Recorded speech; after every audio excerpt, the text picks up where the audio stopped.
professional AJ Carter, 2 wins, 2 fights, 1 by knockout. AJ's out again on the 5th of October at our Boys in Back in Town show at the Watford Colosseum, so we hope many people want to get behind him and back this young professional who's going places. So how's things gone so far? Things are going well, they've matched me well. I wasn't as relaxed in my first fight due to being out of action for over 2 years, but once things got flowing again, I felt good. And you're managed by Derek Williams, and is he playing a big part in your career? He's a good manager.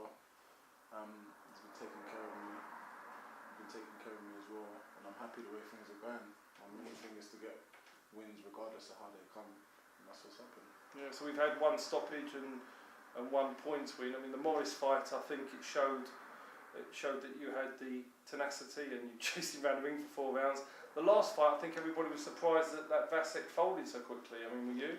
I was surprised, and I was a bit disappointed because watching his last fight, he chased the guy around the ring for the 4 rounds, and his first one he'd won by knockout. So I was quite surprised to just see him go over like that. Mm. But like I said, a win's a win, however it comes. So I'm not going to complain. And where do you train, and who trains you? I train down at Girls Gym Boxing. Trained by my father, Johnson Warren, used to be an ex-pro. I'm trained by Christopher Reese Powell as well, and Stedman Scott, my uncle, both my strength and conditioners. So you're happy with the way things are going down there? Yeah, things are excellent. And how often do you train? I train 6 days a week, twice a day. Yeah, and where in terms of boxing, I mean, you're only a young heavyweight at 25, and what do you anticipate your career being over the next couple of years? Maybe it might seem a bit big-headed of me, but within 5 years I'd expect to be on the fringe of world title, if not a world titleist. I believe I can get up the ranks quickly.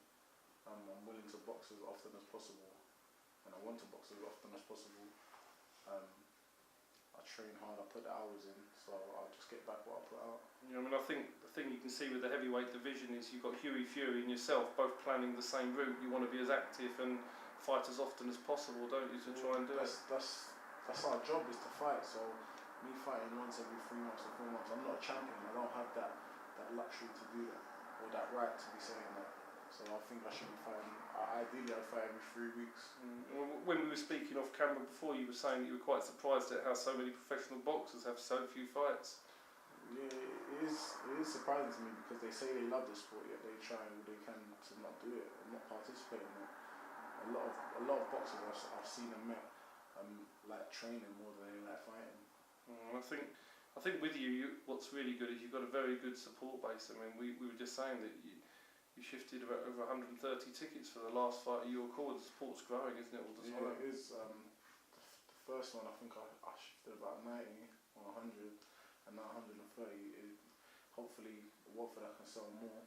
I'm happy with the people that supported me and have been coming and showing me love, and I can only say thank you for them and to them.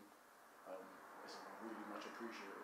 Because that's the thing, isn't it? At this level of boxing, with having a promoter like myself who doesn't have TV revenue, ticket sales are absolutely essential for a boxer. You've got 2 jobs, haven't you? Yeah. The ticket selling is almost like a job in itself.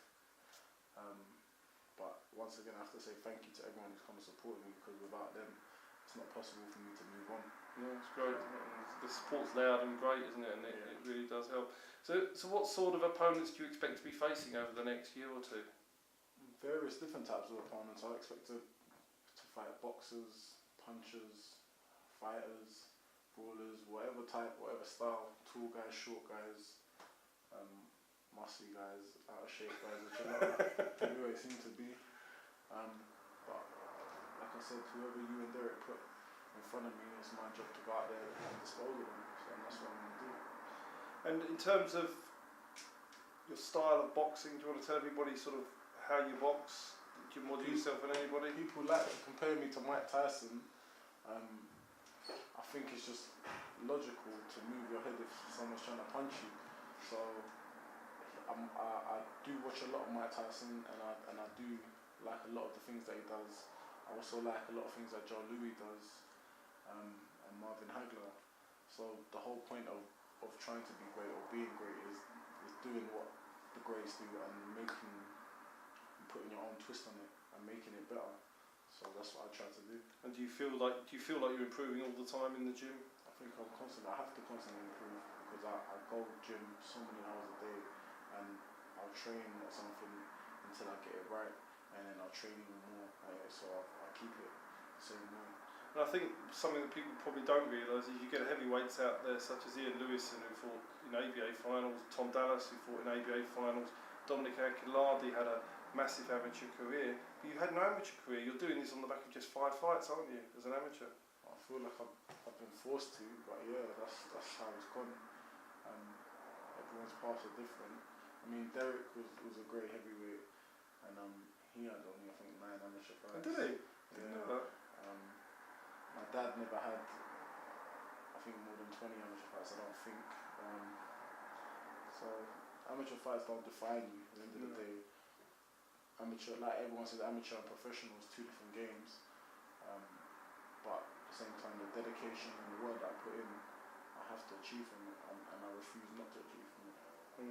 So I mean, really, where it is, there's nobody you particularly want to fight at the moment. It's just a case of learning your trade really and getting to where you want to be in 3 to 5 years, really. I'd like to fight everyone, but I can't fight everyone. I just have to fight whoever's there and whoever's put in front of me. But like that is exactly what you said. I'm just trying to learn right now and learn as much as possible and as often as possible.